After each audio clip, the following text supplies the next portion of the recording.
হানি ট্র্যাপের শিকার 48 জন রাজনীতিবিদ, সিডি ও পেনড্রাইভের স্বয়ং ফাঁদে কেন্দ্রীয় নেতা।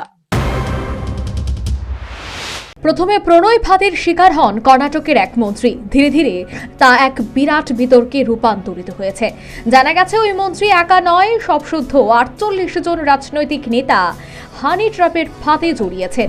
তাদের মধ্যে রয়েছেন কেন্দ্রীয় স্তরের নেতারাও। কর্ণাটকের সমবায় মন্ত্রী KN রাজান্না বৃহস্পতিবার বিধানসভায় স্বীকার করেছেন 48 জন রাজনৈতিক নেতা এই হানি ট্র্যাপে পা দিয়েছে। রাজন্নার ছেলে MLC রাজন্নার দাবি, রাজনীতিবিদদের হানি ট্র্যাপে ফেলার চেষ্টা চলছে গত 6 মাস ধরে। হোয়াটসঅ্যাপে কল করে কিংবা মেসেজ পাঠিয়েও ফাঁদ পাতা হচ্ছে বলে অভিযোগ। প্রসঙ্গত, এই বিষয়টি নিয়ে কর্ণাটকের রাজ্য রাজনীতি এই মুহূর্তে তোলপাড়। বিজেপিও পুরো বিষয়টি তদন্তের দাবি তুলছে। সরব হয়েছে কংগ্রেসও। এদিকে এই বিষয়টি পৌঁছেছে মুখ্যমন্ত্রী সিদ্দারামাইয়ার কাছে। তার কাছে এক মন্ত্রীর তরফে দাবিও করা হয়েছে যে তাকে ফাঁদে ফেলার চেষ্টা করা হচ্ছে। এখন প্রশ্ন হচ্ছে, জনপ্রতিনিধিরা হানি ট্র্যাপে পা দিচ্ছেন কেন?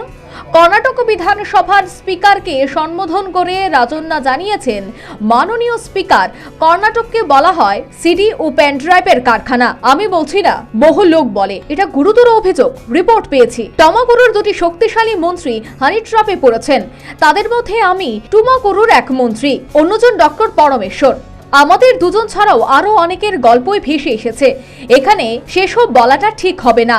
পাশাপাশি তার দাবি, তিনি স্বরাষ্ট্রমন্ত্রীকে এই বিষয়ে চিঠি লিখবেন এবং পূর্ণ তদন্তের দাবি জানাবেন। রাজন্নার প্রশ্ন, এসবের প্রয়োজক কারা, পরিচালকই বা কারা? সবটা প্রকাশিত হোক, মানুষের জানার অধিকার রয়েছে। এই বিতর্কের সূত্রপাত হয় বিধানসভায়। রাজন্না বলেন, এটি কোনো নির্দিষ্ট একটি দলের বিষয় নয়। পুরো বিষয়টি খতিয়ে দেখতে উচ্চস্তরীয় তদন্তের দাবি জানিয়েছেন তিনি। তাকে বলতে শোনা যায়, আমার যতদূর জানা আছে 48 জন ওই সিডি এবং পেনড্রাইভের ফাঁদে পড়েছেন। এমনকি বিরোধী বিধায়কদের দিকে আঙুল তুলে তিনি বলেন, ওরাও এতে জড়িয়ে। National bureau report, news vanguard.